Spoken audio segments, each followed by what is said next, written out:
The invitation arrived on a Tuesday, its gold embossed lettering gleaming mockingly in the afternoon sun. Marcus Wright and Rebecca Collins request the honor of your presence. I almost laughed at the irony. 20 years after walking out of my life, my ex-husband was getting married again. And somehow, through some cosmic joke, I've been invited. I'm Diana Matthews, but 20 years ago I was Diana Wright, wife to Marcus Wright and mother to our son James. Or at least I was, until Marcus orchestrated the greatest betrayal imaginable. The memories of that day still haunt me. I was at work when I got the call. There had been an accident at James's school. By the time I arrived at the hospital, Marcus was already there, his face grave as he told me our 6-year-old son hadn't made it. I collapsed, my world shattering into a million pieces.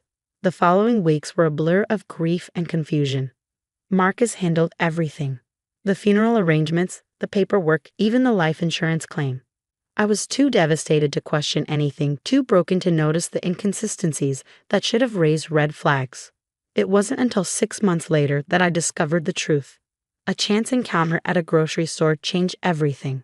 I was standing in the checkout line when I overheard 2 women talking. Did you see Rebecca's Facebook post from Paris? She and that Marcus guy look so happy together. And that little boy of his is adorable. My heart stopped. I knew Rebecca. She was Marcus's colleague from work. But Paris? A little boy.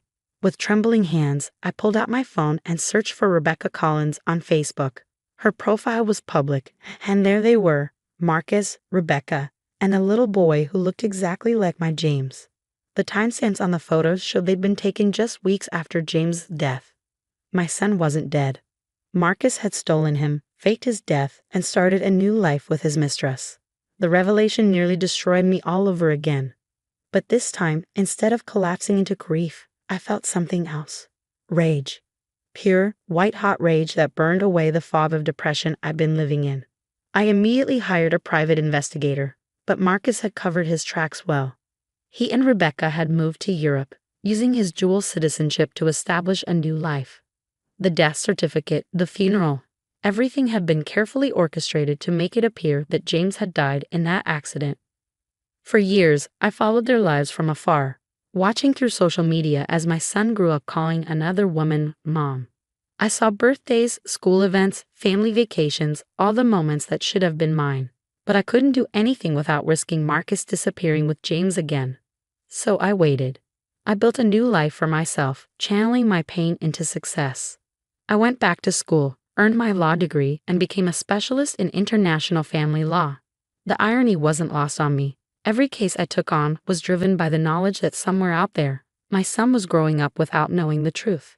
Now, 20 years later, here was this invitation. Marcus and Rebecca were returning to the States for their wedding, a lavish affair to celebrate their love story. But what they didn't know was that I'd never stopped searching, never stopped gathering evidence. 2 months ago, my private investigator finally found something, proof of the fraud, documented evidence of how Marcus had faked James's death. More importantly, he found James himself, now 26 and working as an architect in London. I remember staring at his photo for hours. He had my eyes and Marcus's smile. But he was his own person now, shaped by a life I hadn't been part of. With shaking hands, I'd written him a letter, telling him everything. I didn't expect a response, but 3 days later, my phone rang. Is it true? His voice was deep, controlled, but I could hear the tremor in it. Did he really fake my death? Yes, I whispered, tears streaming down my face. I've spent 20 years trying to find you. The silence that followed felt eternal. Then, I want to meet you, and I want to make him pay for what he did to us. Now, as I hold this wedding invitation, I think about the plan James and I have crafted. Marcus thinks he's about to have his perfect day, celebrating his love story with the woman he left me for. He has no idea that his past is about to catch up with him. I pick up my phone and text James. The invitation arrived. Are you ready? His response comes quickly. Ready, Mom. See you in 2 weeks. I smile, running my finger over the embossed lettering one more time. Marcus Wright and Rebecca Collins request the honor of your presence. Oh, it will be my honor indeed.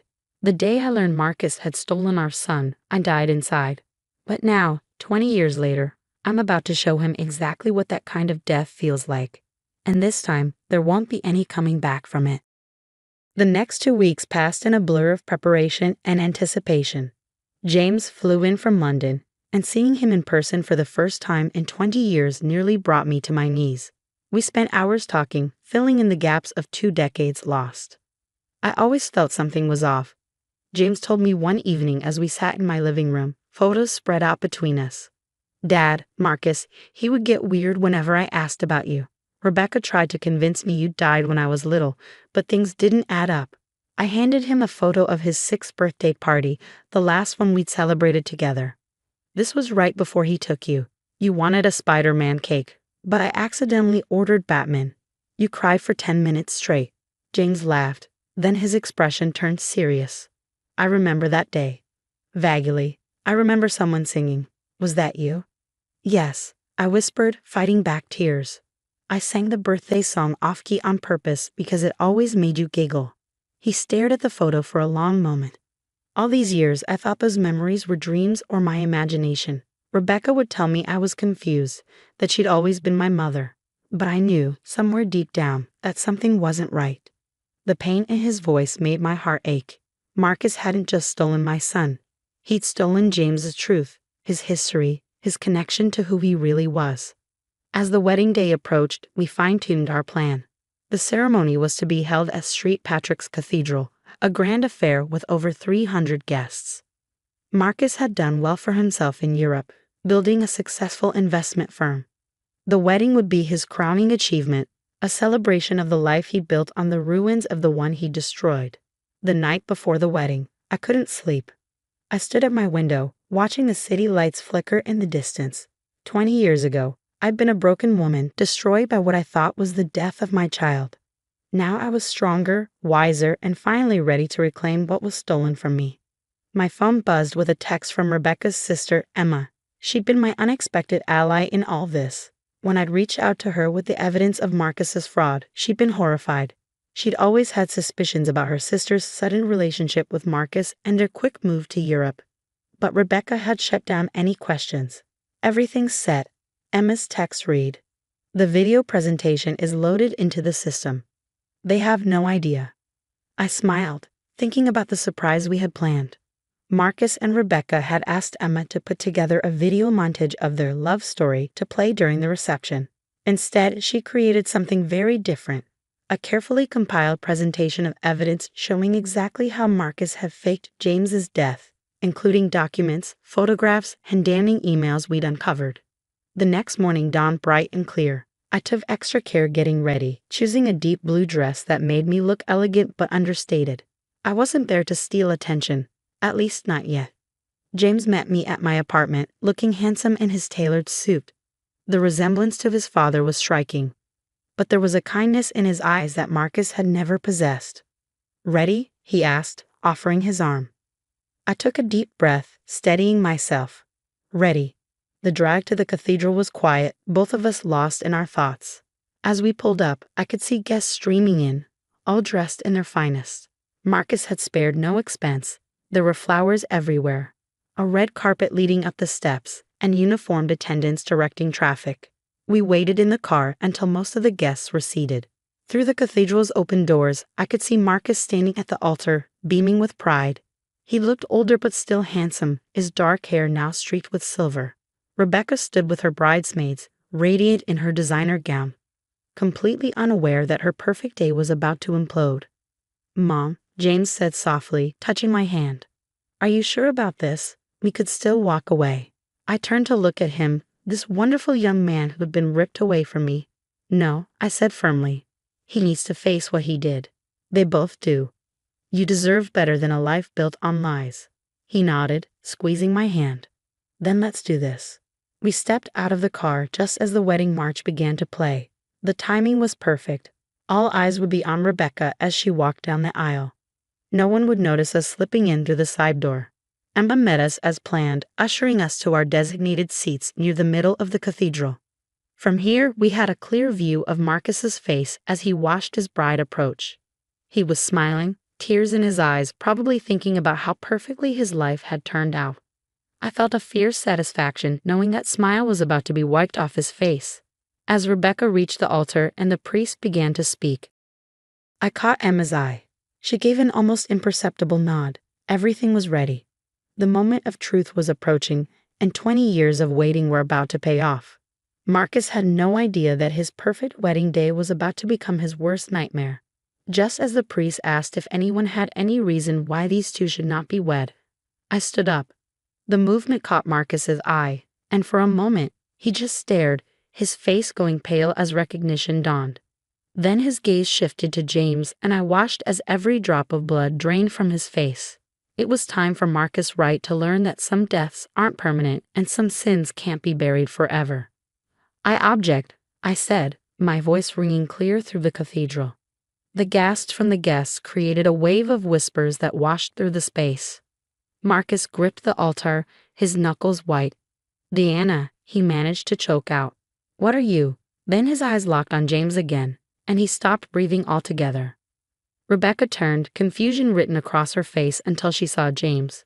The bouquet slipped from her hands, hitting the floor with a soft thud. "No," she whispered, "it's impossible." James stood beside me, tall and composed.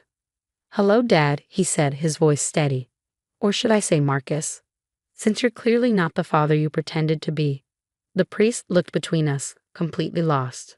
"I'm sorry, what's happening here?" "What's happening," I said, stepping into the aisle, "is the exposure of a 20-year fraud. Marcus Wright didn't just leave his wife, he faked his son's death and stole him away to start a new life." The murmurs in the crowd grew louder. I could see phones being pulled out, people recording what was quickly becoming the scandal of the year. "Emma," I called out, "would you mind showing everyone what we found?" Emma, standing by the audio-visual controls, pressed a button. The large screens that had been set up to show the wedding video flickered to life. Instead of romantic photos of Marcus and Rebecca, documents began to appear. The falsified death certificate, medical records that had been tampered with, emails between Marcus and his contacts arranging the elaborate scheme. "This is ridiculous," Marcus sputtered, trying to maintain control. "Diana, you're delusional. You need help." "No, Dad," James cut in, his voice sharp. "You're the one who needs help. I found the letters, you know. The ones Mom wrote trying to find me. The ones you kept hidden all these years." Rebecca swayed slightly, her perfect makeup starting to run as tears formed. "Marcus, what is he talking about? What letters?" I pulled out my phone and played a recording. Marcus's voice from 20 years ago, speaking to the man who helped him fake the death certificate. The words echoed through the cathedral. "Make sure it's airtight. His mother can never know he's alive. I'll transfer the rest of the money once we're safely out of the country." The silence that followed was deafening. "All these years," James continued, moving closer to the altar, "you told me my mother was dead. You made me believe I was crazy when I had memories of her. Do you have any idea what that did to me?" Marcus's face had turned from white to gray. "Son, I can explain." "I'm not your son," James snapped. "Not anymore. A father doesn't do what you did. A father doesn't steal a child from his mother and spend 20 years lying about it." Rebecca had backed away from Marcus, horror dawning on her face. "You told me she abandoned him," she whispered. "You said she didn't want him, but she signed away her rights." "He lied to you too, Rebecca," I said, softening my tone slightly. "He lied to everyone. And now it's time for the truth to come out." Emma stepped forward, holding up her phone. "The police are on their way. They're very interested in the evidence of fraud we uncovered. Faking a death certificate, insurance fraud, kidnapping. Those are serious crimes, Marcus." The wedding guests were now standing, phones recording everything. I could already imagine the social media storm this would create. Marcus Wright, prominent investment banker, exposed as a fraud and kidnapper at his own wedding. Marcus made a sudden move toward the side door, but two men I'd hired, private security, stepped forward to block his path. "Running away again, Marcus?" I asked. "That seems to be your specialty, but not this time." James moved to stand beside me, and I felt 20 years of pain starting to lift. We'd done it. We'd exposed the truth, and more importantly, we'd reclaimed our story.